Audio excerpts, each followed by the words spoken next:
The Man-Eaters of Tsavo by John Henry Patterson. Preface. It is with feelings of the greatest difference that I place the following pages before the public, but those of my friends who happen to have heard of my rather unique experiences in the wilds have so often urged me to write an account of my adventures that after much hesitation I at last determined to do so. I have no doubt that many of my readers who have perhaps never been very far away from civilization will be inclined to think that some of the incidents are exaggerated. I can only assure them that I have toned down the facts rather than otherwise, and have endeavored to write a perfectly plain and straightforward account of things, as they actually happened. It must be remembered that at the time these events occurred, the conditions prevailing in British East Africa were very different from what they are today. The railway, which has modernized the aspect of the place and brought civilization in its train, was then only in process of construction, and the country through which it was being built was still in its primitive savage state, as indeed, away from the railway, it still is. If this simple account of 2 years' work and play in the wilds should prove of any interest, or help even in a small way to call attention to the beautiful and valuable country which we possess on the equator, I shall feel more than compensated for the trouble I have taken in writing it. I am much indebted to the Honorable Mrs. Sarah Ward, Sir Guilford Molesworth, Knight Commander of the Indian Empire, Mr. T.J. Spooner, and Mr. C. Rawson for their kindness in allowing me to reproduce the photographs taken by them.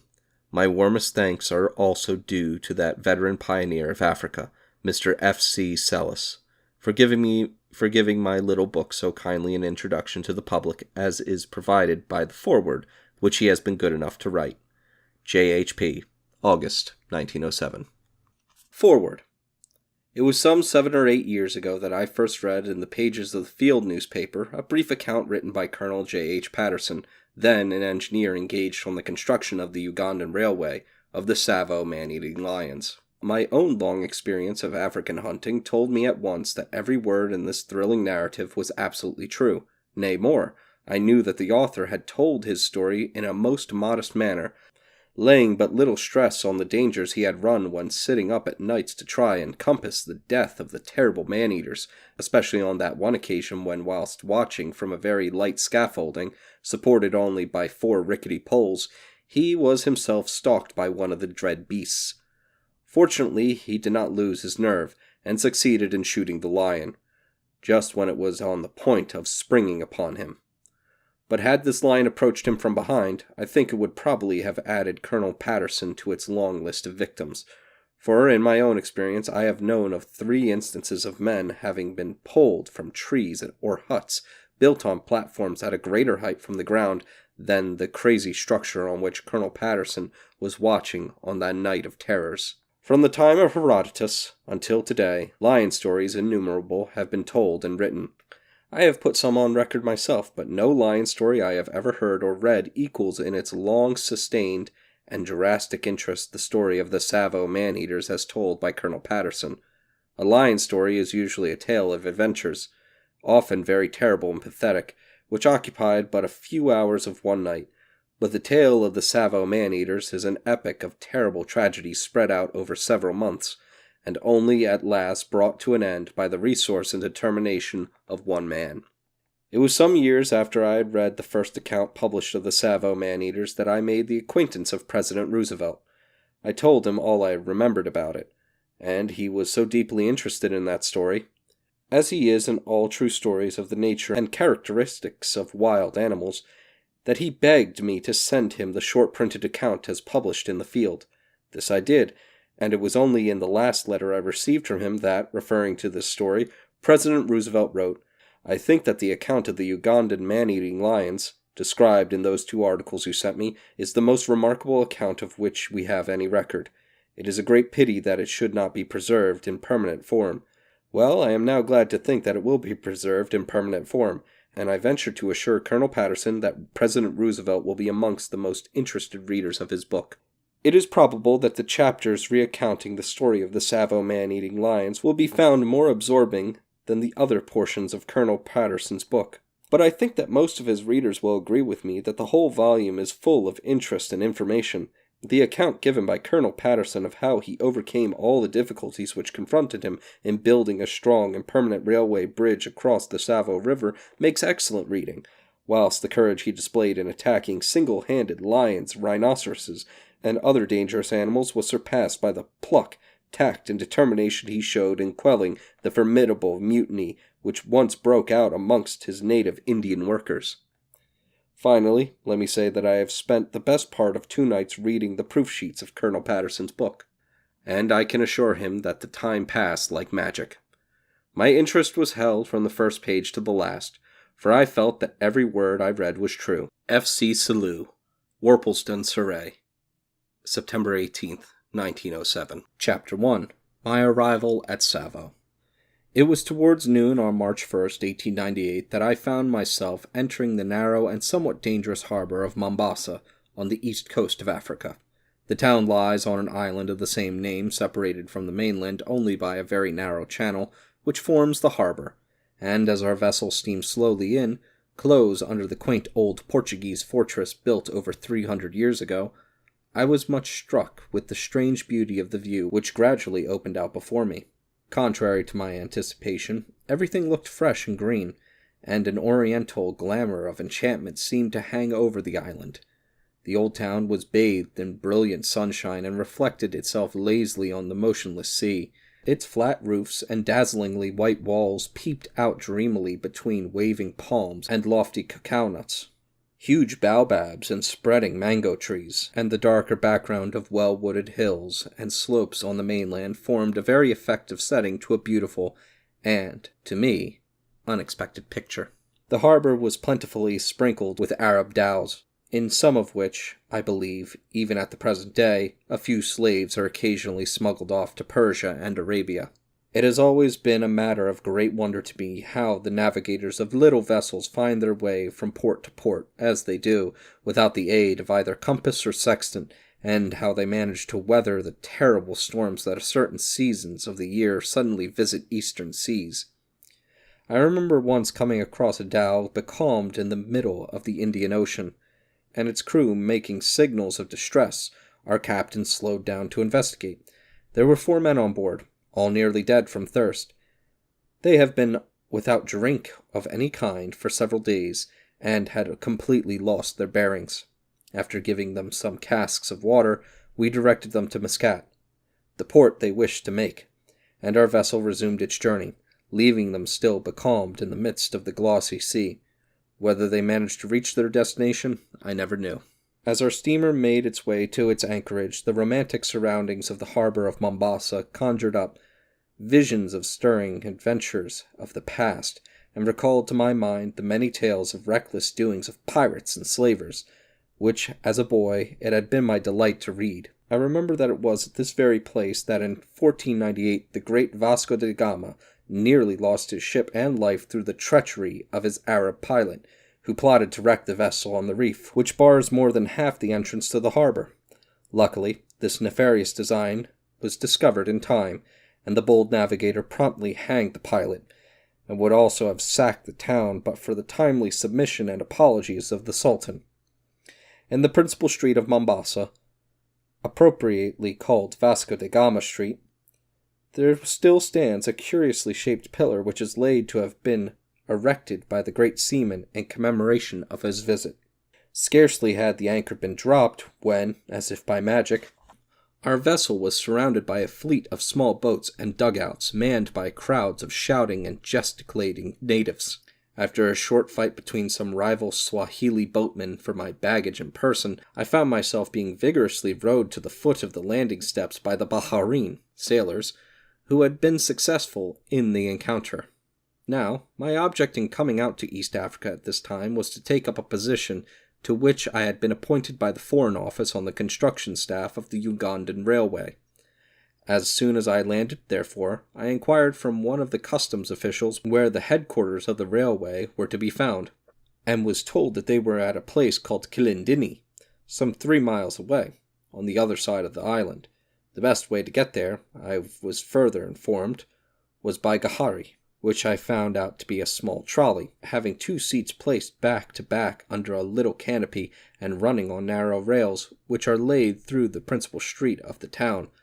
Accordingly, I secured one of these vehicles, which are pushed by 2 strapping Swahili boys, and was soon flying down the track, which once outside the town lay for the most part through dense groves of mango, baobab, banana, and palm trees, with here and there brilliantly colored creepers hanging in luxuriant festoons from the branches. Once arrival at Kilidini, I made my way to the railway offices and was informed that I should be stationed inland and should receive further instructions in the course of a day or 2. Meanwhile, I pitched my tent under some shady palms near the Kahari line, and busied myself in exploring the island and in procuring the stores and the outfit necessary for a lengthy sojourn up country.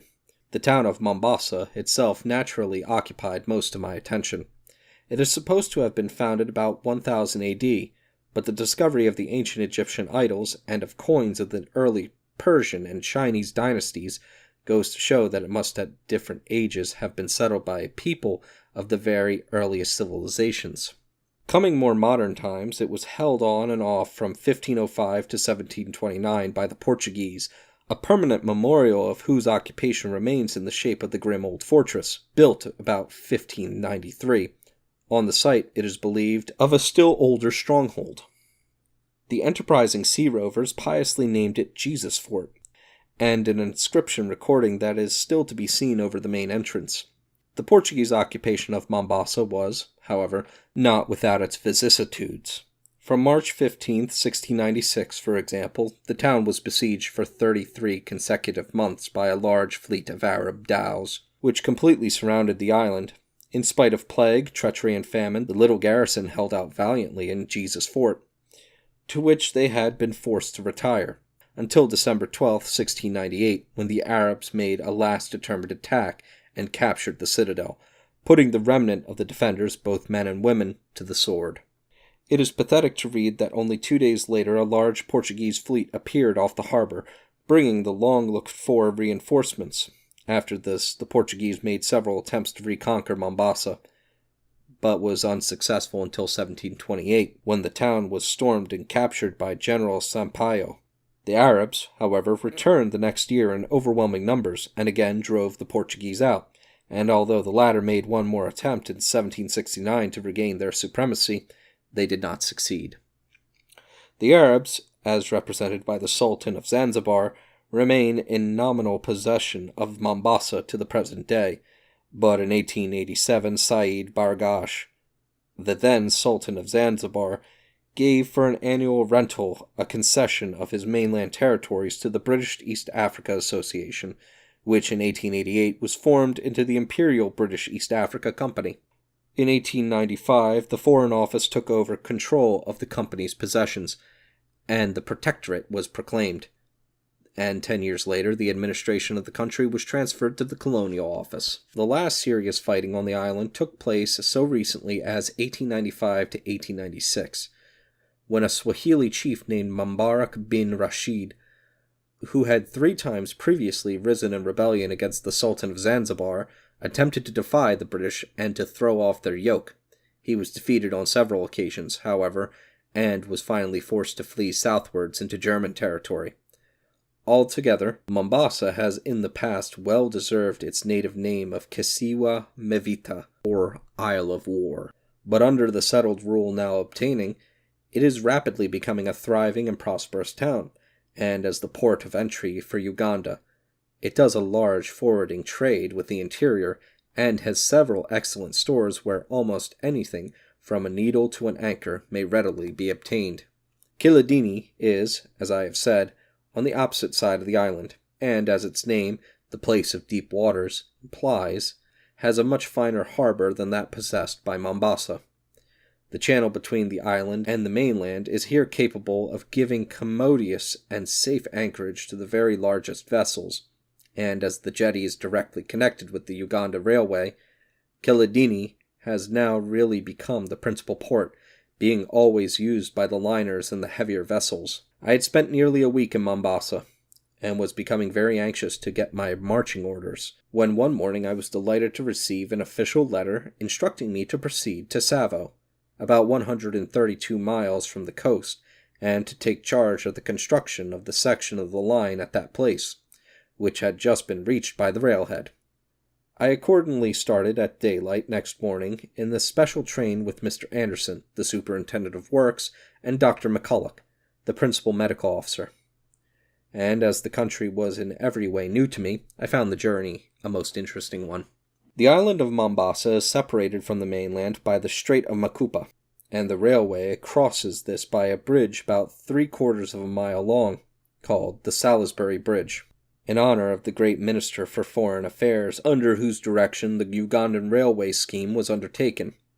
For 20 miles after reaching the mainland, our train wound steadily upwards through beautifully wooded, park-like country, and on looking back out of the carriage windows we could every now and again obtain lovely views of Mombasa and Kilindini, while beyond these the Indian Ocean sparkled in the glorious sunshine as far as the eye could see. The summit of the Rabai Hills having been reached, we entered on the expanse of the Taru Desert, a wilderness covered with poor scrub and stunted trees, and carpeted in the dry season with a layer of fine red dust. This dust is of the most penetrating character, and finds its way into everything in the carriage as the train passes along. From here onward, game is more or less plentiful, but the animals are very difficult to see owing to the thick undergrowth in which they hide themselves. We managed, however, to catch sight of a few from the carriage windows, and also noticed some of the natives, the Wanika, or children of the wilderness. At Moangu, some 80 miles from the coast, we came to the end of this desert, but almost the only difference to be noticed in the character of the country was that the color of the dust had changed. As our train sped onwards through the level uplands, we saw a fine ostrich striding along parallel with the line, as if having a race with us. Dr. McCulloch at once seized his rifle, and by a lucky shot brought down the huge bird. The next and greater difficulty, however, was to secure the prize. For a time the engine driver took no notice of our signals and shouts, but at last we succeeded in attracting his attention, and the train was shunted back to where the ostrich had fallen. We found it to be an exceptionally fine specimen, and had to exert all our strength to drag it on board the train. Soon after this we reached Voi, about 100 miles from the coast, and as this was the most important station on the line that we had yet come to, we made a short halt and journey to inspect some construction work which was going on. On resuming our journey, we soon discovered that a pleasant change had occurred in the character of the landscape. From a place called Nidi, the railway runs for some miles through a beautifully wooded country, which looked all the more inviting after the deadly monotony of the wilderness through which we had just passed. To the south of us could be seen the Nadi range of mountains, the dwelling place of the Wataita people, while on our right rose the rigid brow of the Ndungu escarpment, which stretches away westwards for scores of miles. Here our journey was slow, as every now and again we stopped to inspect the permanent works in progress, but eventually, towards dusk, we arrived at our destination, Tsavo. I slept that night in a little palm hut which had been built by some previous traveler, and which was fortunately unoccupied for the time being. It was rather broken down and dilapidated, not even possessing a door, and as I lay on my narrow camp bed, I could see the stars twinkling through the roof.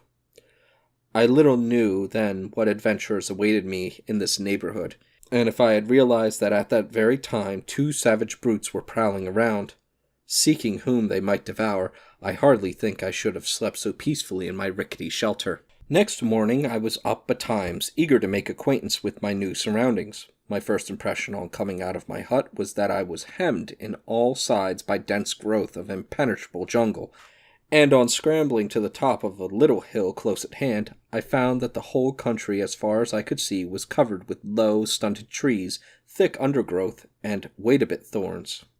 The only clearing, indeed, appeared to be where the narrow track for the railway had been cut. This interminable Nika, or wilderness of whitish and leafless dwarf trees, presented a ghastly and sun-stricken appearance, and here and there a ridge of dark red, heat-blistered rock jutted out above the jungle, and added by its rugged barrenness to the dreariness of the picture.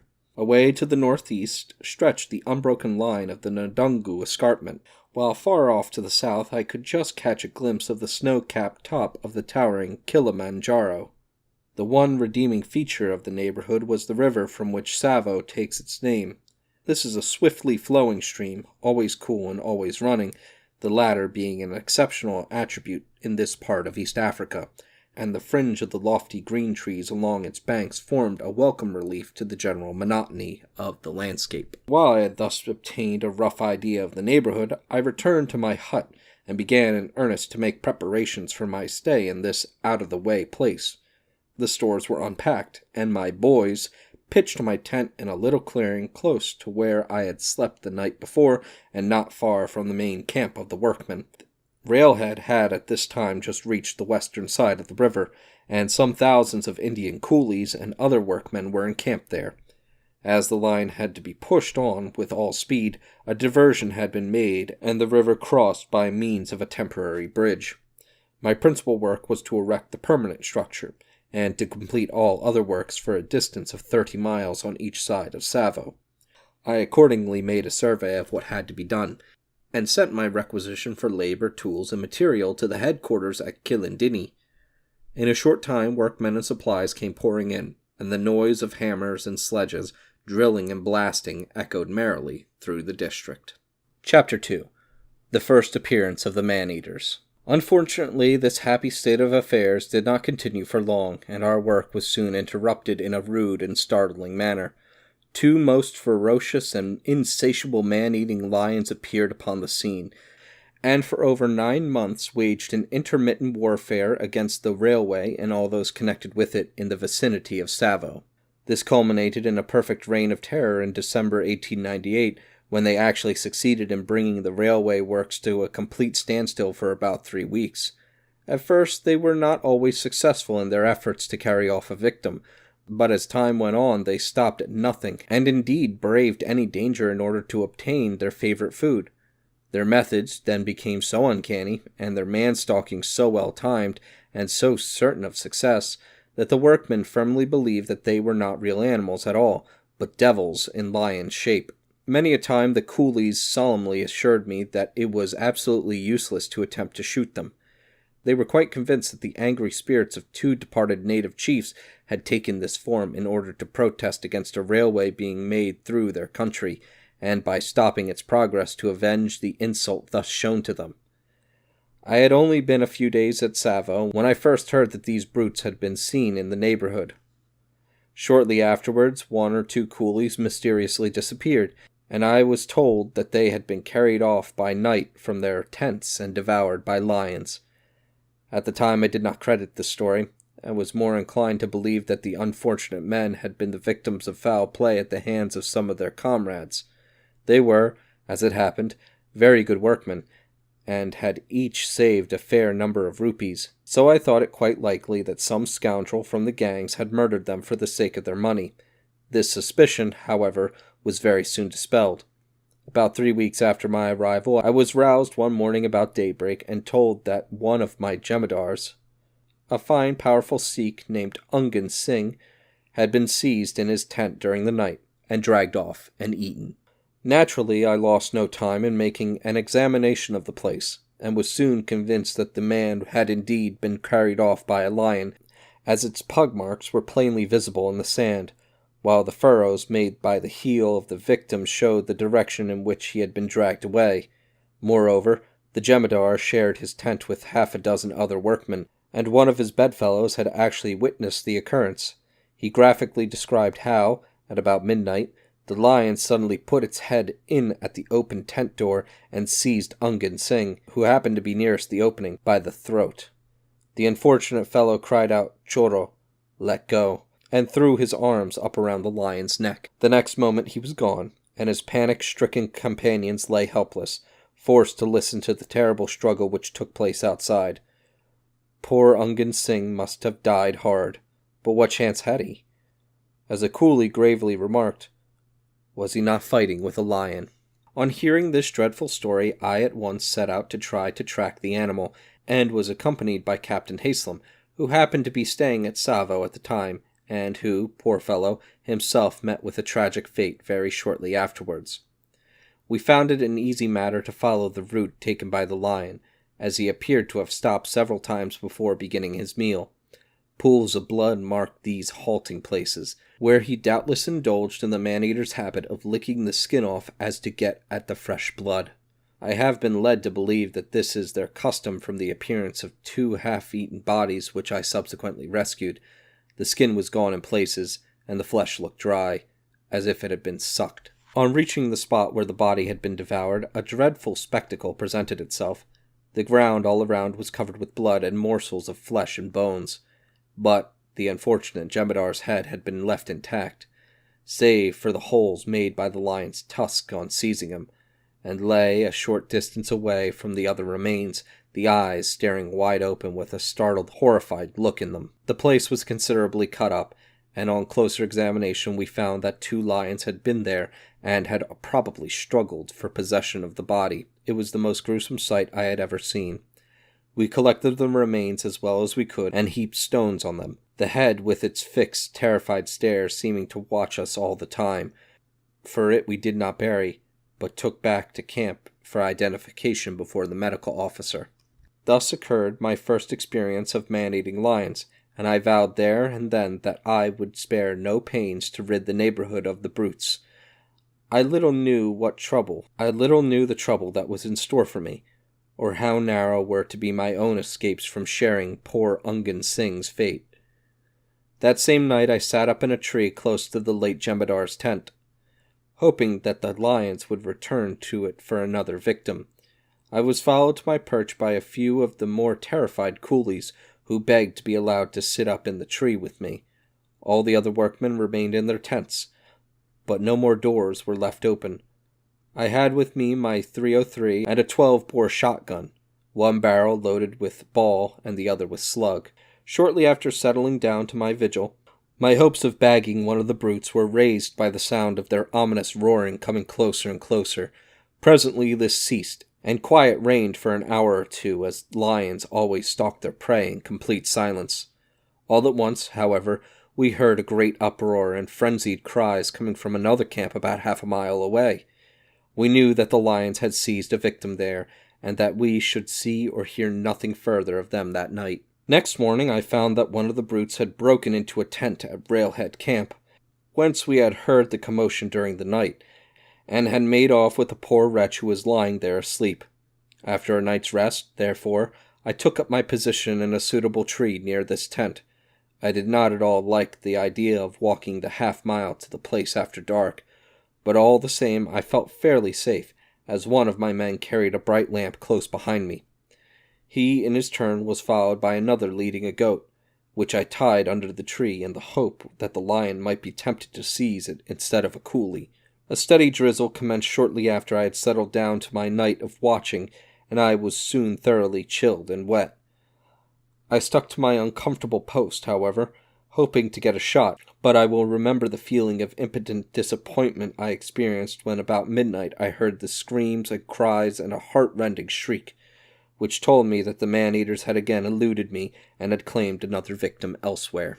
At this time the various camps of the workmen were very scattered, so that the lions had a range of some 8 miles on either side of Tsavo to work upon, and as their tactics seemed to be to break into a different camp each night, it was most difficult to forestall them. They almost appeared, too, to have an extraordinary and uncanny faculty of finding out our plans beforehand, so that no matter how likely or how tempting a spot we lay in wait for them, they invariably avoided that particular place and seized their victim for the night from some other camp. Hunting them by day, moreover, in such a dense wilderness as surrounded us, was an exceedingly tiring and really foolhardy undertaking. In a thick jungle of the kind around Tsavo, the hunted animal has every chance against the hunter, as, however careful the latter may be, a dead twig or something of the sort is sure to crackle just at the critical moment and so give the alarm. Still, I never gave up hope of some day finding their lair, and accordingly continued to devote all my spare time to crawling about through the undergrowth. Many a time when attempting to force my way through this bewildering tangle, I had to be released by my gun-bearer from the fast clutches of the "wait a bit," and often with immense pains I succeeded in tracing the lions to the river after they had seized a victim, only to lose the trail from there onwards, owing to the rocky nature of the ground which they seemed to be careful to choose in retreating to their den. At this early stage of the struggle, I am glad to say the lions were not always successful in their efforts to capture a human being for their nightly meal, and one or two amusing incidents occurred to relieve the tension from which our nerves were beginning to suffer. On one occasion, an enterprising Bonilla, Indian trader, was riding along on his donkey late one night, when suddenly a lion sprang out on him, knocking over both man and beast. The donkey was badly wounded, and the lion was just about to seize the trader, when in some way or other his claws became tangled in a rope by which 2 empty oil tins were strung across his donkey's neck. The rattle and clatter made by these as he dragged them after him gave him such a fright that he turned tail and bolted off into the jungle, to the intense relief of the terrified Bonilla, who quickly made his way up to the nearest tree and remained there, shivering with fear, for the rest of the night. Shortly after this episode, a Greek contractor named Themistocles Papadimitriou had an equally marvelous escape. He was sleeping peacefully in his tent one night when a lion broke in, and seized and made off with the mattress on which he was lying. Though rudely awakened, the Greek was quite unhurt, and suffered from nothing worse than a bad fright. This same man, however, met with a melancholy fate not long afterwards. He had been to the Kilimanjaro district to buy cattle, and on the return journey attempted to take a short-cut cross-country to the railway, but perished miserably of thirst on the way. On another occasion, 14 coolies who slept together in a large tent were one night awakened by a lion suddenly jumping onto the tent and breaking through it. The brute landed with one claw on a coolie's shoulder, which was badly torn, but instead of seizing the man himself, in his hurry he grabbed a large bag of rice, which happened to be lying in the tent. He made off with it, dropping it in disgust some little distance away when he realized his mistake. These, however, were only the earlier efforts of the man-eaters. Later on, as will be seen, nothing flurried or frightened them in the least, and except as food they showed a complete contempt for human beings. Having once marked down a victim, they would allow nothing to deter them from securing him, whether he were protected by a thick fence, or inside a closed tent, or sitting around a brightly burning fire. Shots, shouting, and firebrands they alike held in derision. Chapter 3. The Attack on the Goods Wagon. All this time my own tent was pitched in an open clearing, unprotected by a fence of any kind round it. One night when the medical officer, Dr. Rose, was staying with me, we were awakened about midnight by hearing something tumbling about among the tent ropes, but on going out with a lantern we could discover nothing. Daylight, however, plainly revealed the pug marks of a lion, so that on that occasion I fancy one or other of us had a narrow escape. Warned by this experience, I at once arranged to move my quarters, and went to join forces with Dr. Brock, who had just arrived at Tsavo to take medical charge of the district. We shared a hut of palm leaves and boughs, which we had constructed on the eastern side of the river, close to the old caravan route leading to Uganda, and we had it surrounded by a circular boma, or thorn fence, about 70 yards in diameter, well made and thick and high. Our personal servants also lived within the enclosure, and a bright fire was always kept up throughout the night. For the sake of coolness, Brock and I used to sit out under the veranda of this hut in the evenings, but it was rather trying to our nerves to attempt to read or write there, as we never knew when a lion might spring over the boma, and be on us before we were awake.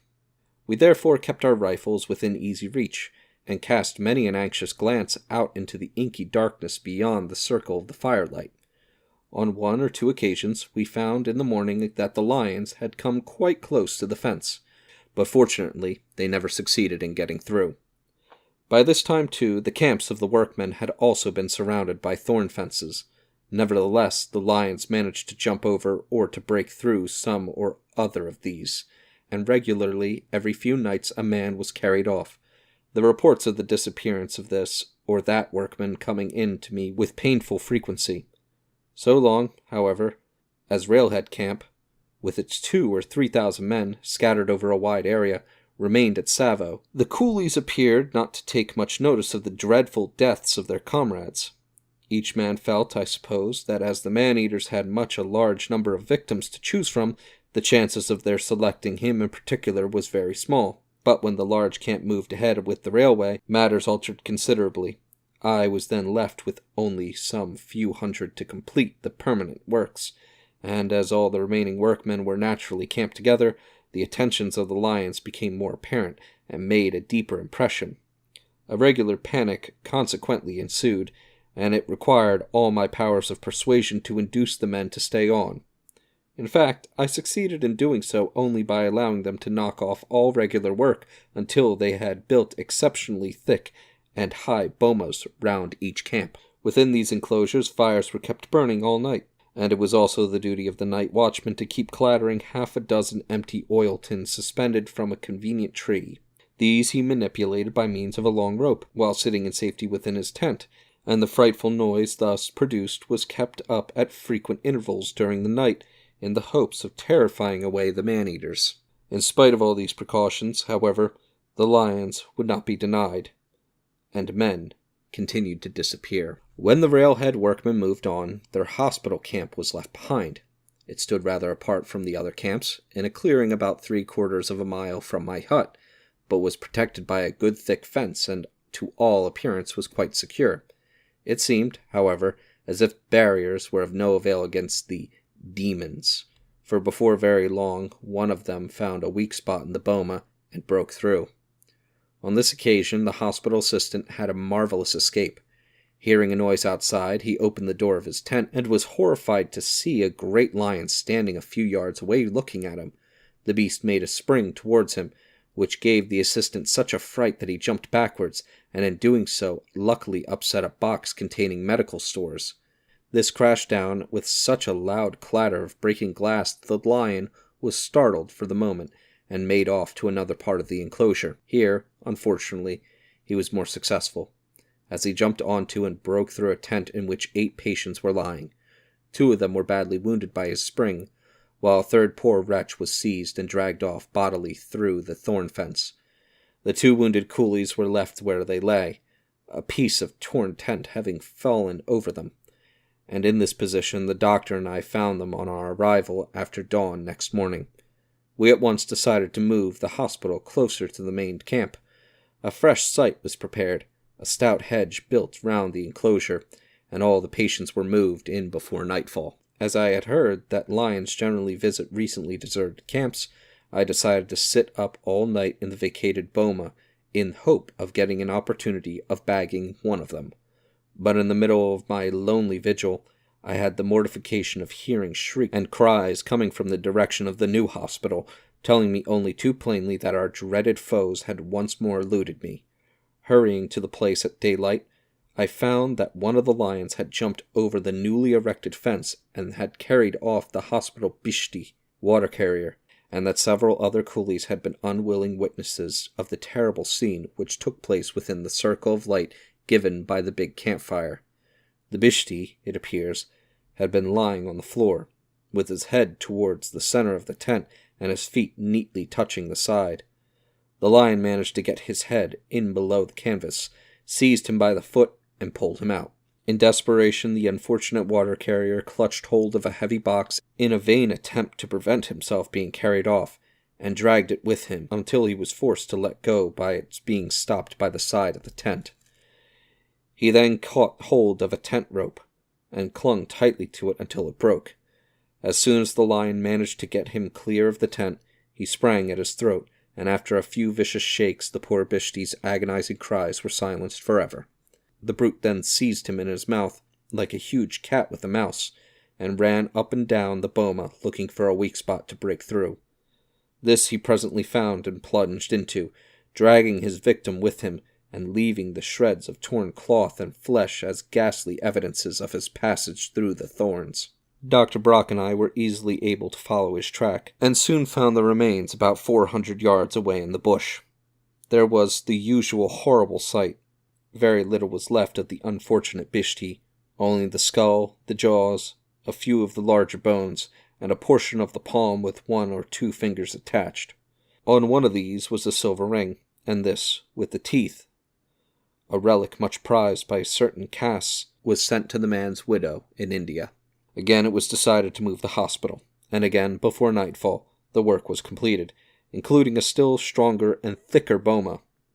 When the patients had been moved, I had a covered goods wagon placed in a favorable position, on a siding which ran close to the site which had just been abandoned, and in this Brock and I arranged to sit up that night. We left a couple of tents still standing within the enclosure, and also tied up a few cattle in it as bait for the lions, who had been seen in no less than 3 different places in the neighborhood during the afternoon, April 23rd. 4 miles from Tsavo they had attempted to seize a coolie who was walking along the line. Fortunately, however, he had just time to escape up a tree, where he remained, more dead than alive, until he was rescued by the traffic manager, who caught sight of him from a passing train. They next appeared close to Tsavo Station, and a couple of hours later some workmen saw one of the lions stalking Dr. Brock as he was returning about dusk from the hospital. In accordance with our plan, the doctor and I set out after dinner for the goods wagon, which was about a mile away from our hut. In the light of the subsequent events, we did a very foolish thing in taking up our position so late. Nevertheless, we reached our destination in safety, and settled down to our watch about 10 o'clock. We had the lower half of the door of the wagon closed, while the upper half was left wide open for observation, and we faced, of course, in the direction of the abandoned boma, which, however, we were unable to see in the inky darkness. For an hour or 2 everything was quiet, and the deadly silence was becoming very monotonous and oppressive, when suddenly, to our right, a dry twig snapped, and we knew that an animal of some sort was about. Soon afterwards we heard a dull thud, as if some heavy body had jumped over the boma. The cattle, too, became very uneasy, and we could hear them moving about restlessly. Then again came dead silence. At this junction I proposed to my companion that I should get out of the wagon and lie on the ground close to it, as I could see better in that position should the lion come in our direction with his prey. Brock, however, persuaded me to remain where I was, and a few seconds afterwards I was heartily glad that I had taken his advice, for at that very moment one of the man-eaters, although we did not know it, was quietly stalking us, and was even then almost within springing distance. Orders had been given for the entrance to the boma to be blocked up, and accordingly we were listening in the expectation of hearing the lion force his way out through the bushes with his prey. As a matter of fact, however, the doorway had not been properly closed, and while we were wondering what the lion could be doing inside the boma for so long, he was outside all the time, silently reconnoitering our position.